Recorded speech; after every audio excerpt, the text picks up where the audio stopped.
Takbiratul ihram mempunyai makna ketika seseorang mengangkat tangan ke atas sebagai simbol kalau kita melempar, membuang segala sesuatu yang ada di dalam hati dan minda kita daripada perkara-perkara keduniaan ke belakang.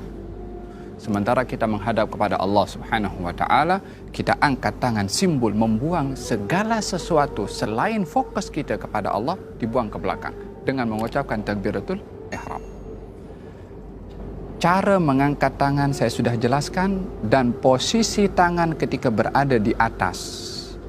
Yang pertama, telapak tangan dalam keadaan terbuka menghadap kepada Al-Qiblah. Apa yang kita tahu daripada sunnah takbiratul ihram dilakukan adalah terbuka menghadap kepada Al-Qiblah sejajar dengan cuping telinga dalam berada di atas bahu dan sebut bersamaan dengan memanjangkan sebutan takbir Allahu Akbar. Allahu Akbar atau Allahu Akbar. Yang kedua. Yang ketiga bermula daripada atas. Allahu Akbar. Terdapat beberapa riwayat yang diriwayatkan oleh Imam Abu Dawud tentang kaifiyah salat meletakkan tangan itu. Satu riwayat mengatakan adalah di atas pusar, di bawah dada. Riwayat yang lain mengatakan di bawah pusar. Posisi tangan adalah seperti mana saya jelaskan dan berada di antara pusar di bawah dada ataupun di bawah pusar. Dalam riwayat yang lain dikatakan juga adalah tepat kepada dada dan dilekatkan ke dalam dada. Tapi yang menjadi pegangan dalam mazhab Imam Syafi'i adalah antara di atas pusar dan juga di bawah dada, atau dalam mazhab Imam Maliki adalah di bawah pusar, atau mazhab Imam Abu Hanifah. Apa yang patut kita gunakan mata ini? Tengok kepada apa? Tengok kepada hadapan, tengok kepada bawah, ataupun tengok kepada apa? Kalau kita salat di Kaabah, di Masjidil Haram, maka kalau kita nampak kepada Al-Kaabah, mata kita melihat kepada Al-Kaabah dengan penuh mentakzimkan kepada Al-Kaabah. Tetapi bila mana salat di tempat yang kita tidak nampak kepada Al-Kaabah, maka kita melihat kepada maudhi' as-sujud. Tempat kita sujud itulah mata melihat ke tempat sujud. Posisi tangan ketika ruku' adalah tepat di atas lutut dan jari-jari lurus ke bawah. Kalau diangkat dia menghadap kepada Al-Qiblah. Ini baru posisi telapak tangan ketika ar-ruku'. Yang kedua adalah posisi badan kita ketika ruku' dengan leher kita adalah sejajar. Yakni kalau kita berada dalam keadaan ruku' adalah berada dalam keadaan kalau diletakkan sesuatu di atas belakang kita, maka tidak akan jatuh sesuatu itu karena badan kita adalah datar dan rata. Yakni seperti ini. Posisi kaki ketika berdiri itu, baik dalam keadaan berdiri ataupun ruku', tidaklah terlalu lebar, tidaklah rapat seperti ini. Adalah merupakan perkara yang di luar sunnah kalau seseorang salat kakinya rapat seperti ini. Tidak pun juga terlalu terbuka. Hendaklah dia sederhana, yang agaknya kalau diukur dengan satu jengkal itu adalah sudah mencukupi seperti ini. Bangkit daripada ar-ruku' dengan sebutan Sami Allahu liman hamidah, bersamaan juga sebutan Sami Allahu liman hamidah bersama dengan gerakan dan tangan sampai kepada atas Sami Allahu liman hamidah. Tangan disunnahkan turun ke bawah. Posisi sujud seseorang bila mana sujud adalah jari-jari atau batin daripada jari-jari itu adalah menghadap kepada Al-Qiblah. yakni karena kaki bukan berdiri seperti ini sahaja, tetapi ditekan sehingga jari-jari kaki itu menghadap kepada Al-Qiblah. Bila mana mampu keseluruhan jari-jari sampai kepada jari kelingking adalah afdal.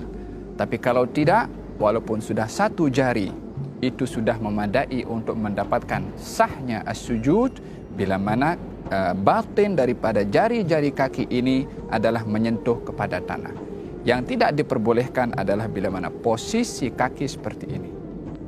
Yang menyentuh kepada tanah itu adalah kuku atau zahir daripada jari-jari. Tidak, tapi butunul asabi', batin atau bagian belakang daripada jari-jari kaki. Walaupun hanya sekedar ibu jari sudah memadai, tetapi afdalnya adalah seluruh jari-jari kaki itu adalah ditekan ke bawah sehingga seluruh jari-jari ini menghadap kepada al-qiblah, kanan dan juga kiri, lutut dan juga tangan. Posisi tangan bila mana sujud adalah berada di tanah menghadap kepada al-qiblah, sejajar dengan jatuhnya atau sejajar dengan bahu kita. yakni seperti ini dan juga seperti ini. Posisi tangan menghadap kepada al-qiblah. Kalau ada sesuatu yang jatuh daripada bahu kita, akan jatuh kepada tangan kita. Yakni bukan tangan itu mengirik ke kanan ataupun berhadapan seperti ini. Tidak, tetapi menghadap kepada al-qiblah.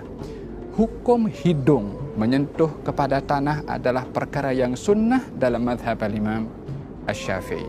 Ini posisi sujud. Jari-jari menghadap qiblat dan kaki berdiri seperti ini. Tangan menghadap qiblat, dahi menyentuh kepada tanah, tak boleh ada penghalang kepada dahi. Baik itu imamah, songkok, serban adalah tak boleh menjadi penghalang, kecuali serban itu diletakkan sebagai sejadah, maka adalah diperbolehkan. Dalam sujud tidak boleh sujud di atas sesuatu yang terangkat bersama dengan tubuh badan kita. Posisi yang berikutnya adalah duduk di antara dua sujud ataupun duduk tahiyat awal ataupun duduk tahiyat akhir. Duduk di dalam salat ada dua jenis duduk. Yang pertama adalah jalsatul iftirash, yakni posisi seperti ini.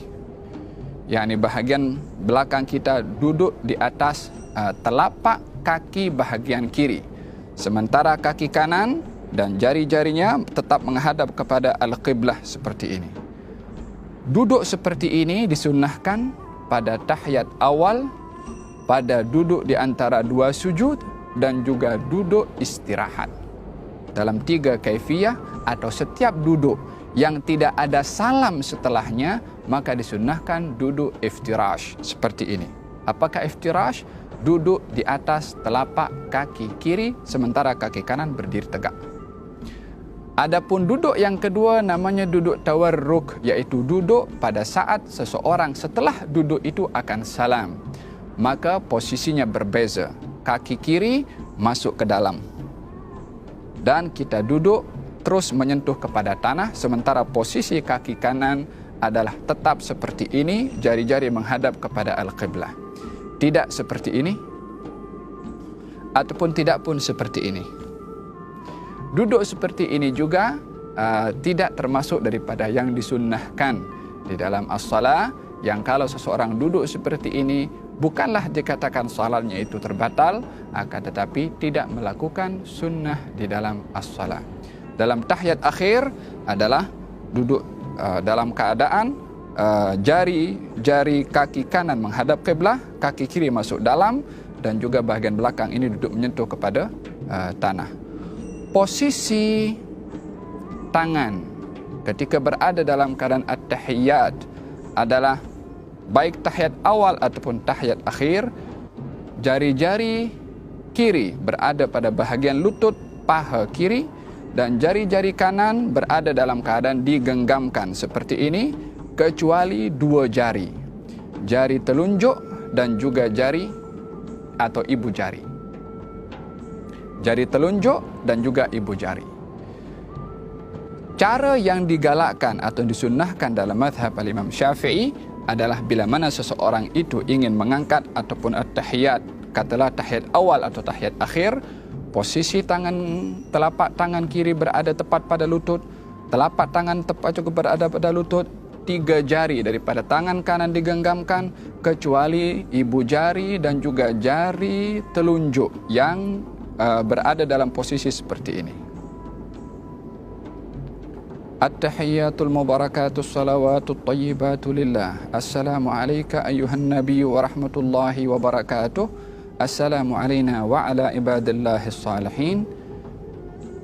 Ashhadu an la ilaha illallah. Bila mana sebut illallah, barulah tangan atau jari-jari telunjuk ini diangkat dan jari atau ibu jari berada di dalam dua keadaan. Boleh seperti ini, yakni menyentuh kepada jari telunjuk di bawah, ataupun boleh seperti ini, yakni menyentuh kepada jari yang tengah. Posisi ibu jari boleh menyentuh jari tengah, atau posisi ibu jari boleh menyentuh kepada jari telunjuk. Ini posisi kepada ibu jari. Adapun jari telunjuk berada dalam keadaan diangkat, tidak terlalu diangkat seperti begini, ataupun tidak lurus tetapi menunduk ke bawah sedikit. Asyhadu an la ilaha illallah, atau begini atau begini. Dua kaifiyah ini adalah ada di dalam cara melakukan at-tahiyyat. Perlukah seseorang menggerakkan jari-jarinya ketika berada dalam keadaan tahiyat awal atau tahiyat akhir? Di dalam hadis ada dua riwayat disebutkan kalau baginda Rasulullah tidak menggerakkan, dan dalam riwayat yang lain diberitahukan kalau Rasulullah menggerakkan. Dua riwayat ini zahirnya bertentangan, tetapi pada hakikatnya tidak bertentangan. Maksud daripada tidak menggerakkan dalam riwayat yang pertama adalah tidak menggerakkan berkali-kali. Maksud daripada menggerakkan dalam riwayat yang kedua adalah menggerakkan sekali. Yakni menggerakkan dalam bahasa Arab itu yuharriku. Yuharriku difahami dengan dua makna. Makna yang pertama, menggerak-gerakkan. Kalau menggerak-gerakkan, ini yang dipakai oleh sebahagian pandangan yang mereka bila mana tahiyat menggerakkan berkali-kali. Disebabkan memahami hadis itu dengan fahaman menggerak-gerakkan, maknanya lebih daripada sekali. Yang memahami hadis itu menggerakkan sahaja, maknanya sekali sahaja, daripada daripada bawah ke atas. Asyhadu an la ilaha illallah, maknanya dia juga pun menggerakkan. Maka dalam hal ini, dalam mazhab Imam Syafi'i, yang menjadi pegangan adalah menggerakkan sekali sahaja, juga sesuai dengan hadis Nabi Muhammad sallallahu alaihi wasallam.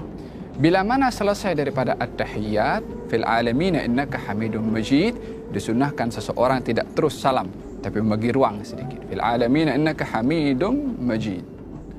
Bila mana nak mengucap assalam, assalamualaikum warahmatullah. Yani setelah sebutan kum baru menoleh ke kanan, dan setelah sebutan kum baru menoleh ke kiri. Tapi tidak bersamaan dengan sebutan assalamualaikum. Adalah tidak menepati kepada sunnah.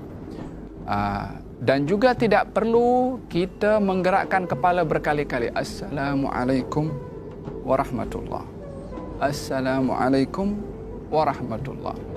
Gerakan ini bila mana 3 kali berturut-turut akan menyebabkan batalnya salat seseorang, karena perkara membatalkan salat adalah bergerak 3 kali berturut-turut. Jadi cara salam yang benar, assalamualaikum warahmatullah. Kembali kepada kiblat balik, assalamualaikum warahmatullah. Tidak pun daripada kanan terus menoleh ke kiri. Assalamualaikum warahmatullah. Kembali kepada kiblat, assalamualaikum warahmatullah. Hati-hati daripada dada bergerak ke kanan atau dada bergerak ke kiri, yang boleh menyebabkan, mungkin kalau bergerak sebelum salam itu sempurna, akan menyebabkan batalnya salat tersebut. Kalau seseorang menyebutkan assalamualaikum, batal salat seseorang disebabkan berpaling daripada kiblat sebelum dia keluar daripada as-salat. Semoga Allah Subhanahu wa taala jadikan solat kita solat yang sempurna dan tergolong orang-orang yang mendirikan as-salah. Wallahu taala a'lam.